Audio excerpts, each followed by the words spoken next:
What is going on, y'all? Gamers Goon here today with yet another mock draft. Like I've been saying, we're going to do a few of these leading up to the draft, and today we are going to explore the option of a Kevin Durant trade. Now, the trade has not been done here on this video, but we are going at the 10th pick to be trading the 10th pick for Kevin Durant, and we'll kind of talk about maybe some packages there. I'm trying to think about a Giannis video, but I don't really want to repeat here with the Rockets being the team. But ultimately, the Rockets, they have the most ammunition, in my opinion, to make a trade happen for one of these stars. I do know that there's some rumors going around Kevin Durant to maybe the Timberwolves, and I think there's a couple other teams maybe there in the running. But this video, we are going to explore a Rockets trade for Kevin Durant. That does not change the top of this draft. Some of my picks will change simply because I want to do something different maybe than maybe what we've been seeing. But the first two will not change from here until the draft. If you're a Mavs fan and if you are a Spurs fan with the first and second pick, I'm not going to throw you any curveballs. The Mavericks, you're getting Cooper Flag.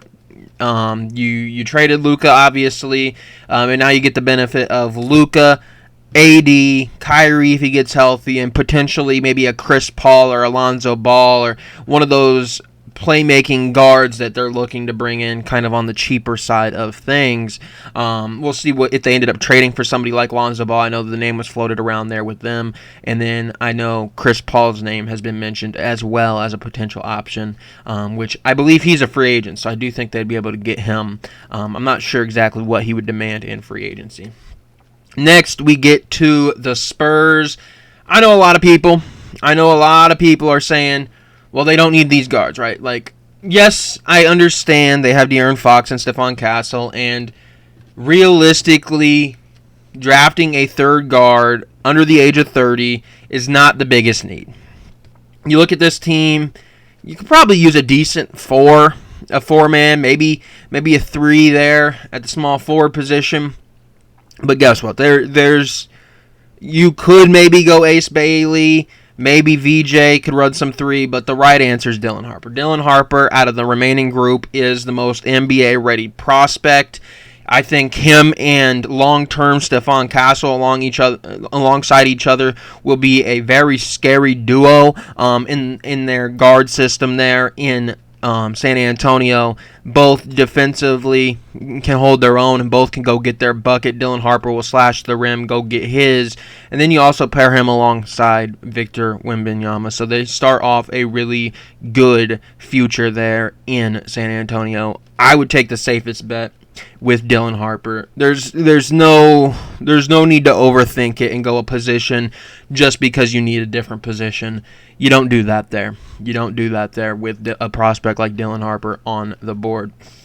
Next, we get kind of the first real question mark. I've gone back and forth. For the most part, it's been VJ. And this time we're going to go Ace. Simply because I think it's kind of a coin flip between the two here. Joel Embiid won't stay healthy. Tyrese Maxey, really, really good offensive player.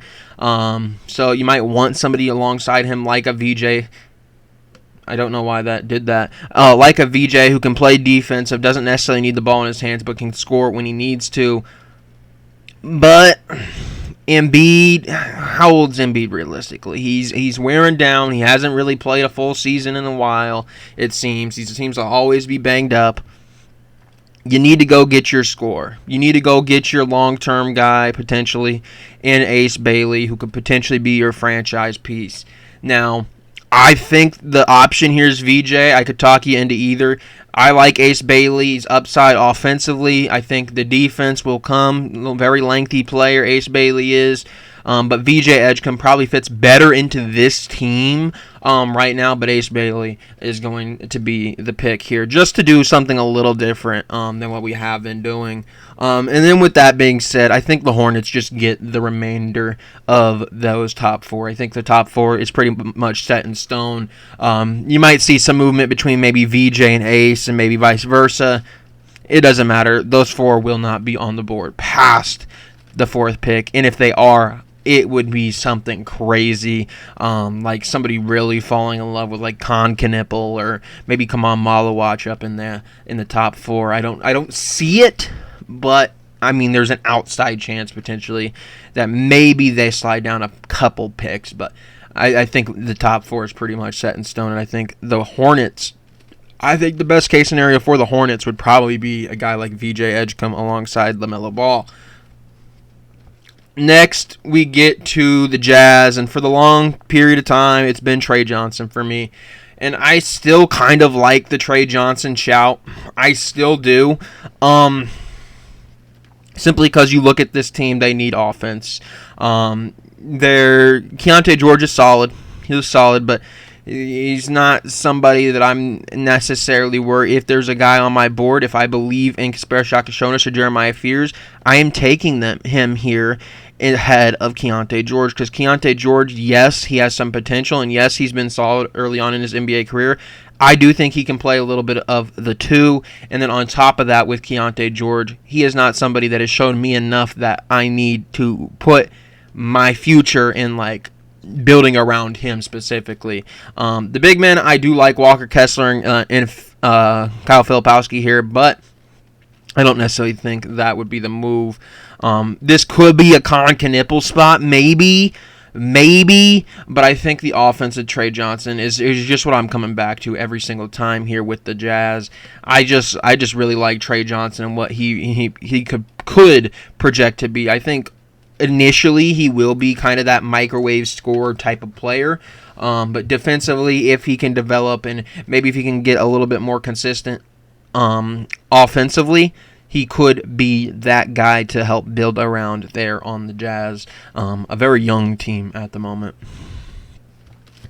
Then we get to the Wizards. Shout out to the guy that left me a comment. I'm forgetting his name. He's talking about maybe going Malawach and shifting Alexander Sarr over to the 4. I don't hate that idea. If Kaman Malawach is your top prospect in terms of we really like this guy, and your point guard option is maybe you think Kasparis is your point guard option, but maybe on your big board he's 11th or 12th, right? Your top point guard, if they are, or if you have Kaman Malawach, say you rank Kaman Malawach as like the 4th best player on your big board. Maybe Kasparis is 8th, and maybe Jeremiah Fears is 7th or 9th or whatever, whichever way you view him. If there is a decent enough gap between Malawach and those guards, Malawach could be the pick here. Malawach will be the pick here. I like the idea of it. Drafting a big defensive guy, pairing him alongside Alexander Sarr. You won't have to worry about the big man position for the time being. With the 18th pick and the 40th pick, you can really, really key in on some guards. And, I mean, there's some guards that will slide. The big men, you'll be lucky to see some slide. Maybe Derek Queen. Sounds like teams might not be so in love with him defensively, and the league is kind of skeptical on him. Sorber, you expect probably to be in that lotto, if not just outside of it. Danny Wolf wouldn't be a bad option necessarily. Behringer, somebody that could go inside the top 20, 25 picks. But I do think there's a drop-off from Malawach. Now, if you're playing the game of hoping somebody's there, you could hope Jace Richardson's there. We could go to nope. I don't need tools. I don't need to go to tools. This thing is very annoying.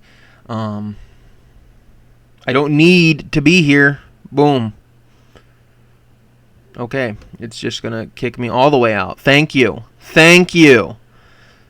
That's the one thing I hate about this, is you click one thing, you just can never go back. It's got to reload everything.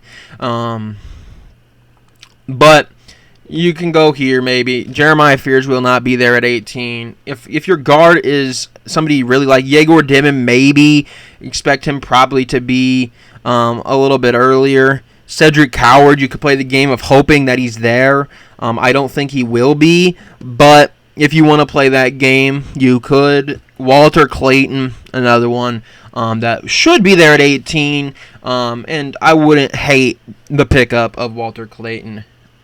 Even though I think potentially not the greatest player to pair alongside Jordan Poole, but that does give you maybe some flexibility to trade Jordan Poole. So I'm going to rock with the Kamal Malawach idea for now. Just something different that we haven't really done on the channel just yet, and pairing Kamal Malawach and Alexander Sarr together and making a really scary team interiorly defensively. Then we get to the Pelicans. I'm not sure if Zion's going to play. If you haven't seen the Zion situation, you can look it up, but he's in some hot water at the moment. Yves Missy, somebody I like. Not necessarily somebody if you had a Malawach, or maybe you have Derek Queen rated at that spot that you're not necessarily drafting over. I like the wings and Trey Murphy, Herb Jones, Jordan Hawkins, somebody that you're hoping would come along a little bit. CJ McCollum's up there in age. DeJounte Murray's all right. Alvarado's all right, but you probably need maybe a DeJounte type of replacement. I don't necessarily think Con Knipple here makes too much sense because you have Trey Murphy and Herb Jones, and I think Con Knipple would just be kind of an extension of those two. So, with that being said, I think the pick here, they're going to go a little bit on the larger side of guard. They're going to really bank on the playmaking ability and maybe shift DeJounte Murray to shooting guard, and that's going to be Kasper Shakashonas here at number 7. Really, really solid player at Illinois. Just at times can be a little bit of head scratcher of some of the stuff he does, but he is capable of some really, really good things.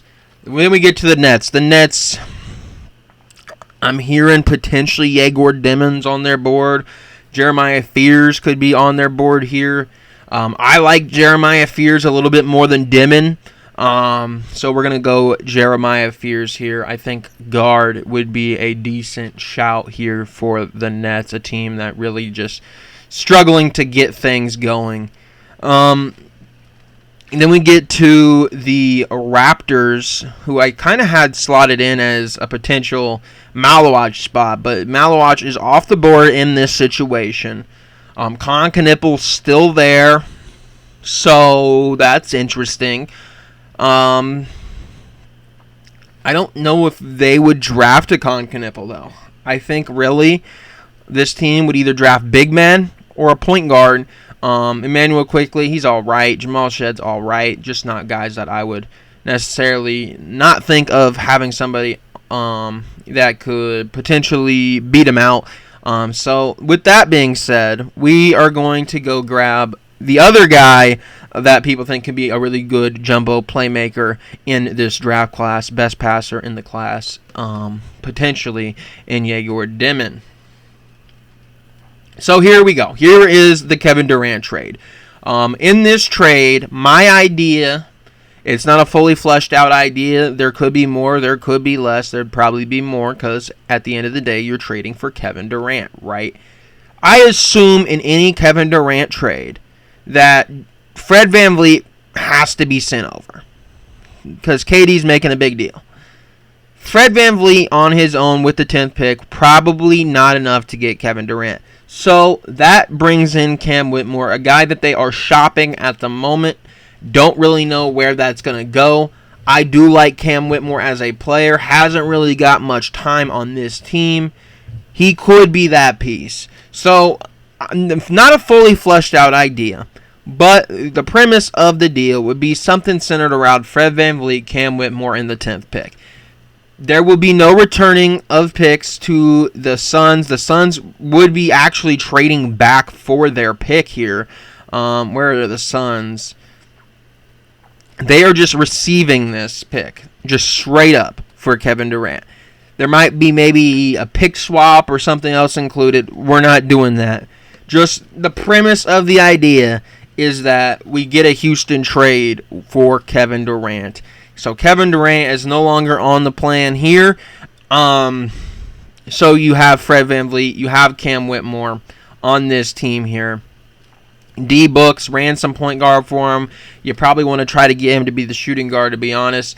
I like Ryan Dunn there. Royce O'Neal, obviously, a piece that has some trade value. The big man position, kind of sketchy. here, and this is kind of a weird spot if you're the Suns. And not to say that they would do this specifically for the 10th pick. I just think the 10th pick would be involved in any sort of move. And I think here, with a deal, because you're getting Cam Whitmore, so you have some wing depth. You're getting Fred VanVleet, so you got a point guard. You probably go big man. And then it becomes the guessing game of which big man.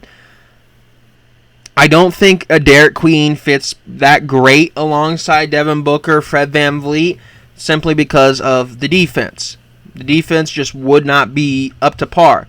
So, with that being said, we are selecting Asa Newell. I know he does not want to play center at the NBA level, but he will have to his rookie year. Asa Newell, very good interior defender. I think he'll be able to block shots. His shooting has been solid from what I've been hearing from the combine and individual workouts. Somebody that I'm hoping that could potentially fall into the Bulls' laps at 12. Asa Newell now off the board for the Suns, who in turn of trading Kevin Durant now get Asa Newell, Fred VanVleet, and Cam Whitmore. Might not be all that, might be more than that. Probably more than that because you're trading for Kevin Durant, and Kevin Durant is one of the best players in the league. So, I mean, but he's also 37. So how much trade value does he really have? So Asa Newell, I think potentially an option for the Trailblazers.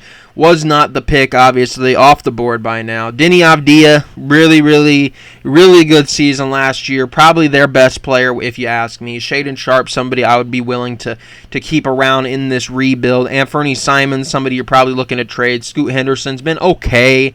Not exactly as great as you'd hope. Chimani Kamara really came out and had a great year. And then you got Klingon, who looks like the future of the interior there for them. So they do kind of have a disadvantage because the top guards are off the board, and I think they might be looking at maybe that power forward, small forward position. A Carter Bryant could be the guy, and then with Con Knipple being there, it's just hard to pass up on Con Knipple at this point, right? I don't know that Con Knipple is the right fit for this team necessarily.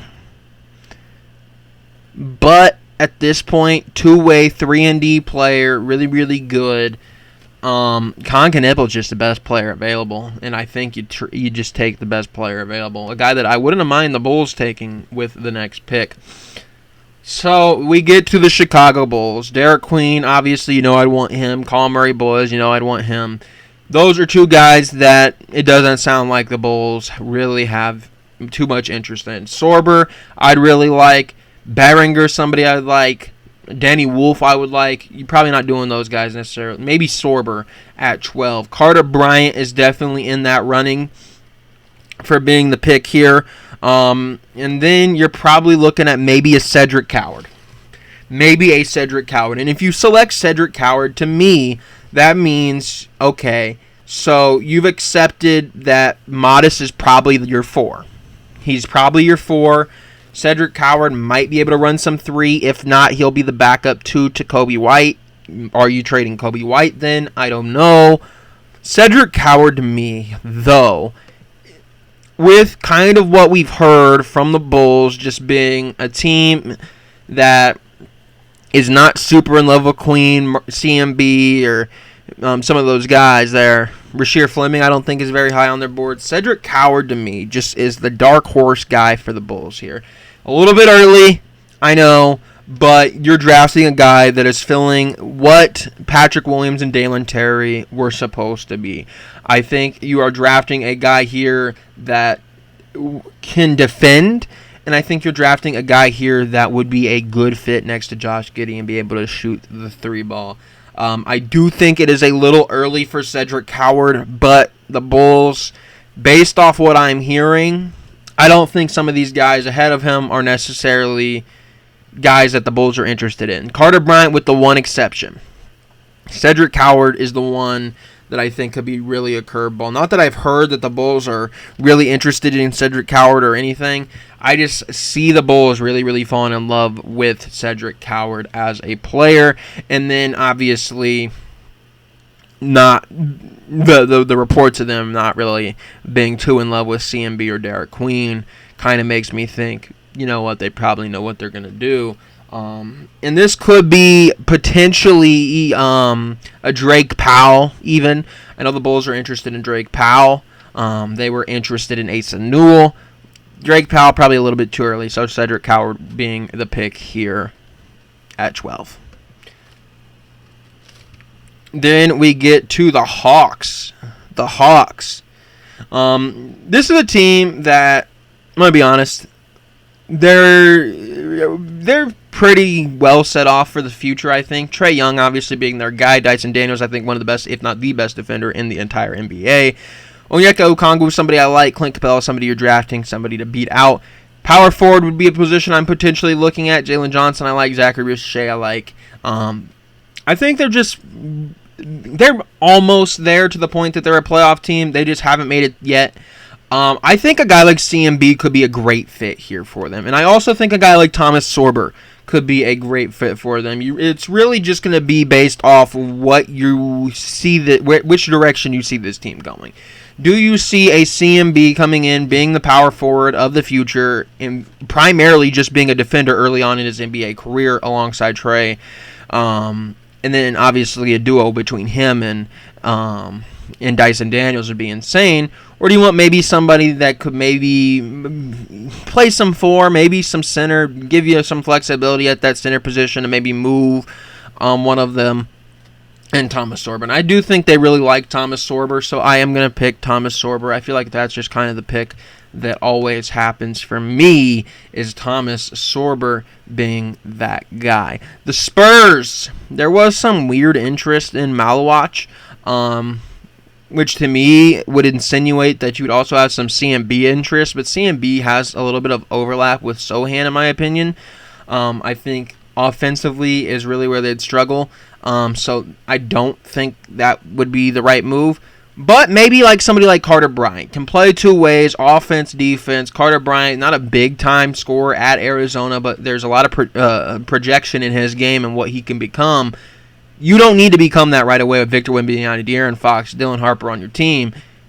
It would allow him the freedom early on in his NBA career. Focus defensively, focus on the hustle plays, focus on really developing your craft. And I think Carter Bryant to the Spurs would be a decent shout there for them. So then we get to the OKC Thunder. The OKC Thunder just lost Game 1 to the Pacers not too long ago, a couple days ago. And I'm going to be honest, watching that game, I couldn't tell you really what they need. They were the better team for about 47 minutes of that game. They were significantly better than them for the majority of that game, actually. Guard, not really looking at him. Shooting guard, maybe small forward. You have Hartenstein, you have Chet, maybe a big, because you're probably not bringing back J-Dub, or, well, you are bringing back J-Dub, not Jalen Williams.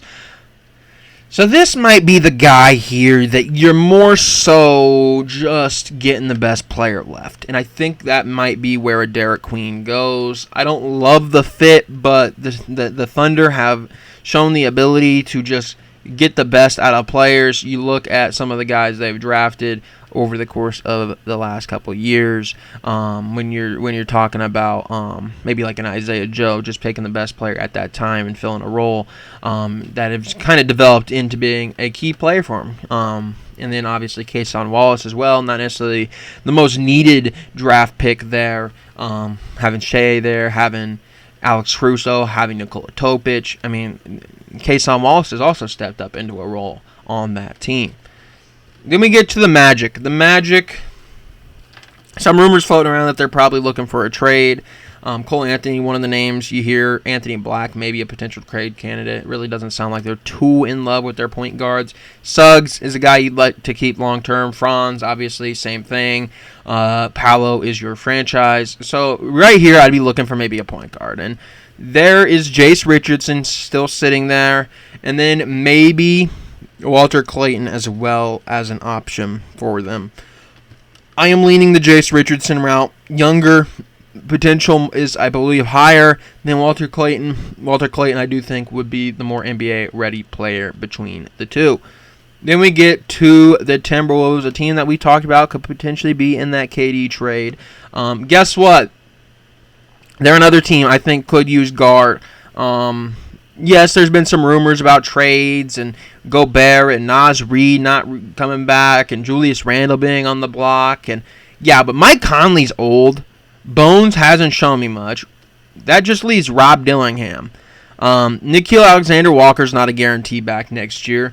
You have a couple players here in Ant, Dante, and TSJ.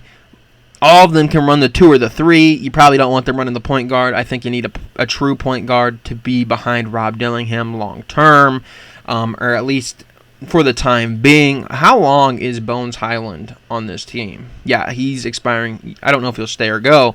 But with that being said, I think this is where you could see more experienced players like Walter Clayton make their rise up boards. Really good player, national champion at Florida last year. Really big time scorer as well. That can sit there and kind of be the beneficiary of when Anthony Edwards goes and does his thing. Now guess what? Instead of kicking out to Mike Conley for a 3, you're kicking out to Walter Clayton. And you could get that for another 10 years with Walter Clayton rather than maybe a year or 2 max for Mike Conley.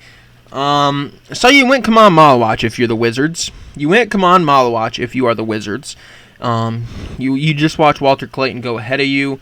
You're probably in the guard run, I would imagine. You're moving Alex Sard to the 3 or to the 4. My apologies. You have Bilal Coulibaly, Corey Kispert, somebody I like. Kaishan George. You're probably, Bub Carrington's been solid, but you probably need another guard there. So, who can we find? Is it Nolan Traore time? I don't know if it would be Nolan Traore time. But perhaps this is where you could see a guy like Ben Seraph, who I think projects a little bit more than Neat Clifford to maybe become a little bit more than Neat Clifford. I think Neat Clifford is somebody that will come in, impact right away, and somebody that is close to being a finished product. Ben Seraph, slightly on the other side of that. I think there's a little bit more to gain out of his game, which is why he will be the 18th pick over Neat Clifford. Speaking about Neat Clifford, here's another team I would like him on, but he probably won't go here either. And I think here we went Jeremiah Fears. We have Cam Johnson, who's obviously a trade candidate. Nick Claxton, Day'Ron Sharp, my apologies. CMB doesn't really fit alongside those two. Rasheer Fleming does. I take Rasheer Fleming here to run the 4 for him. Another player that I think comes in just like Jeremiah Fears and is an immediate guy for that team to play. Then we get to the Miami Heat. Miami Heat, they are another team desperately in need of a guard, if you ask me. Tyler Hero, pretty much all they got. I do like their wings. They haven't had great years out of them, but I think long-term they could be okay. Jaime Jaquez, Haywood Highsmith. Duncan Robinson, I think, is there for a couple more years at least. 2 more years on his deal. I like the bigs in Kelly Ware and Big Bam Adebayo. So really here, you're looking for a guard, if you ask me. You're looking for a guard, and whether it's a shooting guard or a point guard, is Neat Clifford the right guy? If you draft Neat Clifford, to me, that means Tyler Hero's the true point guard of this team. Or you go Nolan Traore here. Nolan Traore is a little bit of the dark horse here. We are going to draft him here for them. Then we get to the Jazz. The Jazz drafted Trey Johnson, the high offensive potential of Trey Johnson. They have Walker Kessler on their team, so they don't necessarily need the CMB defense. So, I think here, you do have Lowry. Maybe another small forward, Cody Williams, somebody you think might work out. Maybe, I think a wing here would make some sense. Neat Clifford, I don't know if the timeline really works out that well that you'd want to take Neat Clifford necessarily. Hugo Gonzalez, a little bit of a dark horse candidate. Drake Powell projects to be a decent three-point shooter and defender. I'll take Drake Powell. No, I don't know if I will take Drake Powell because you have Trey Johnson, who's going to probably be running that 2 alongside Keontae and Isaiah Collier. You know what? Yeah, we are going to take Drake Powell. And we might be overlapping a little bit, but defensively, I think Drake Powell is more ready than Trey Johnson, and I think Trey Johnson's more offensively ready for the NBA than Drake Powell is. So there will be some overlap. There will be times for each to play, but we are going to take both here for the Jazz. Wow, sorry, Hawks fan. The Hawks drafted Thomas Sorber. Sorber was their guy at the big man position, and guess what? CMB was an option for us then, and CMB is still on the board. It's an easy call for me. You need some defense.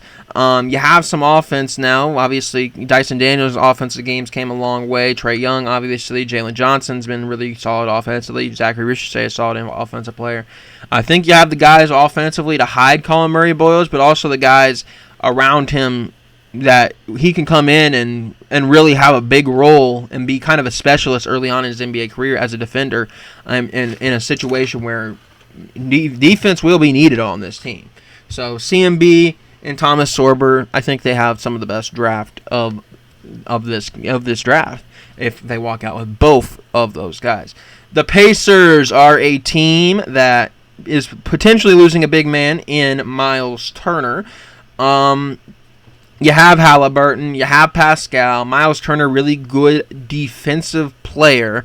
And it's probably going to be, you could talk me into maybe a Johnny Broom, but I think Jean Beringer is probably the closest defensive player to what currently is Miles Turner. Danny Wolf is not that defensive player. Maxime Reynaud is not that guy. Johnny Broom is not that. Kalkbrenner is not that. Adu Thero is a really good defensive player, not big enough to fill Miles Turner's shoes if he leaves.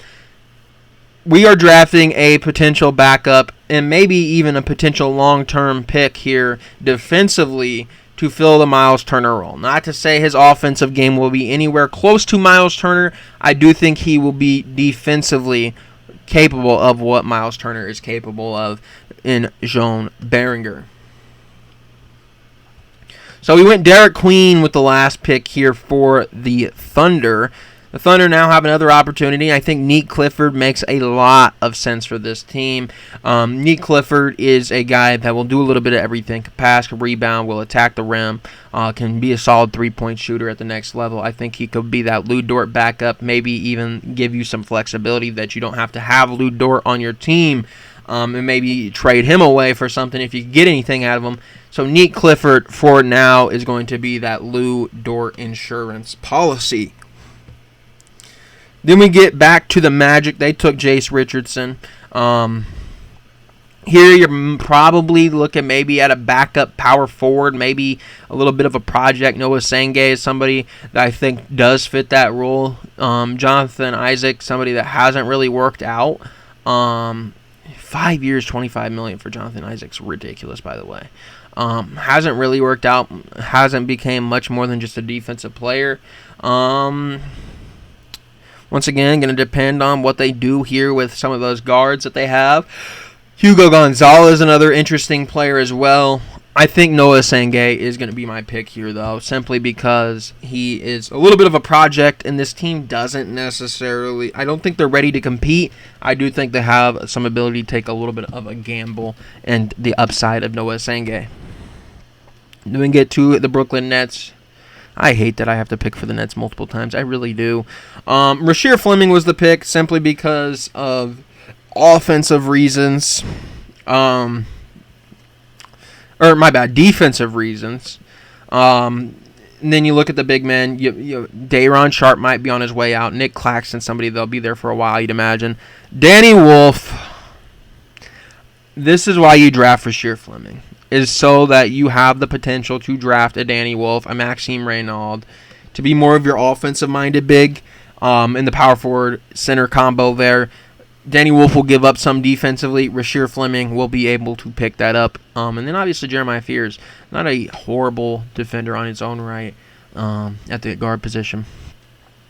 Nets, once again, man, I just hate picking for the Nets. So we did a little bit of everything, center, power forward, and obviously point guard of the future. So now you're looking probably at a 3 here in the small forward position. Zaire Williams, somebody I like, but I don't think they're committed to long term.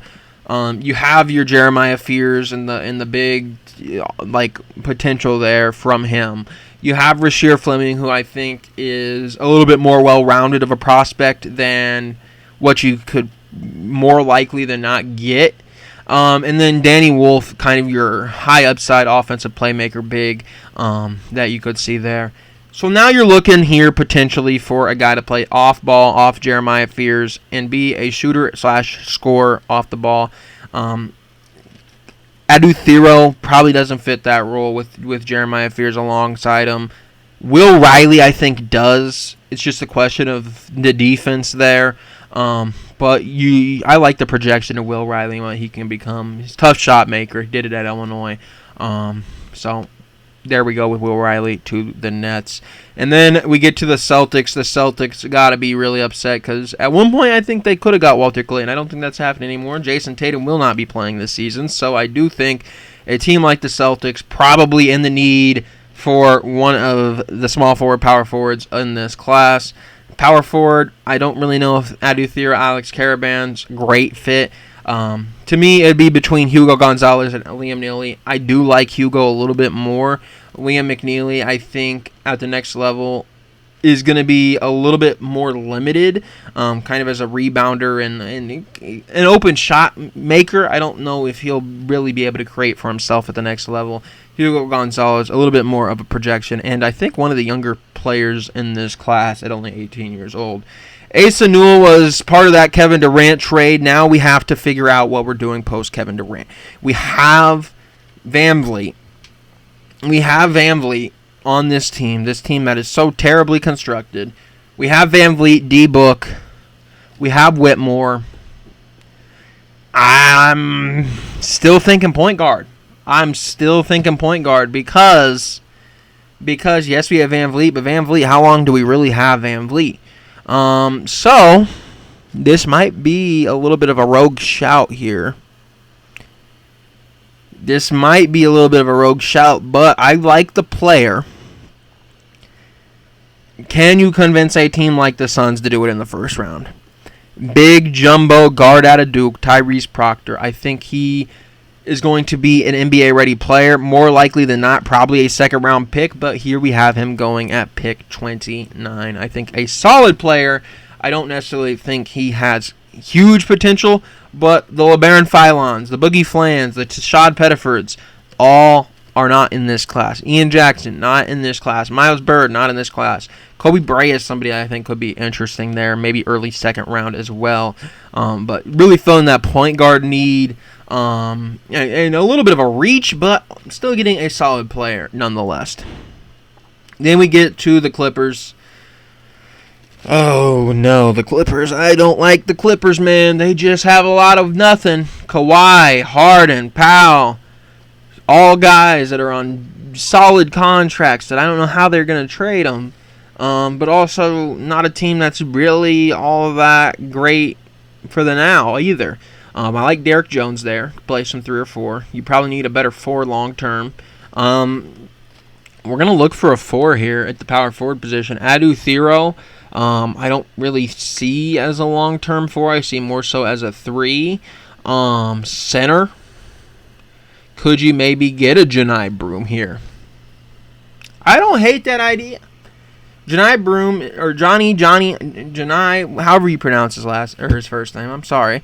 Really good player. And a team like the Clippers that are kind of struggling to just pick a direction with Kawhi and Harden and Norm Powell and Zoo, a team that kind of looks like they want to compete, but also on the other half doesn't have great depth or anything. Broom fits in, plays right away, really solid player. I think is NBA ready. I think he's NBA ready. I don't necessarily know if he has a lot of potential, but he is NBA ready. So there you have it. There is our post trade of Kevin Durant to the Rockets. which would then lead Asa Newell to the Rockets. Jumps up the board slightly with Asa Newell. So there we have yet another mock draft. Let me know down below what you want your teams to select in this upcoming draft. I think a lot of this is going to shock us at the draft time because I don't necessarily think the 7th best player in this class is that far away from maybe the 20th best player in this class. I think that middle is open for grabs. That's why you see guys like Asa Newell kind of float from maybe the 20s and maybe a little bit higher. Maybe he's around like 18, and now he's kind of creeping up into the lottery. That's why you see guys like Yegor Dimon, who would probably be late lotto, maybe just outside of it, kind of creeping up into the lottery.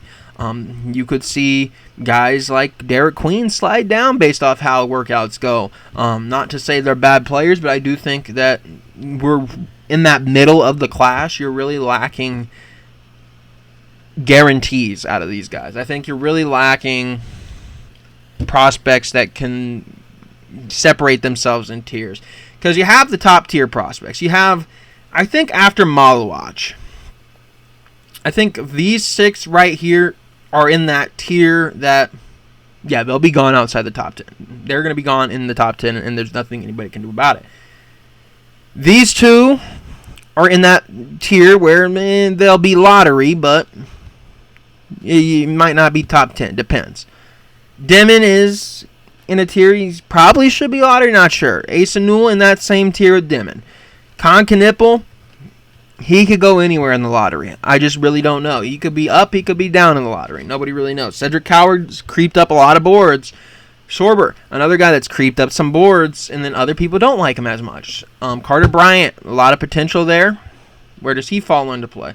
So let me know down below what you want your teams to do. Like I said, I think a lot of these guys are similar in those ranges, in the middle to late first round. And also, say you're a Hawks fan. I don't watch Hawks games consistently.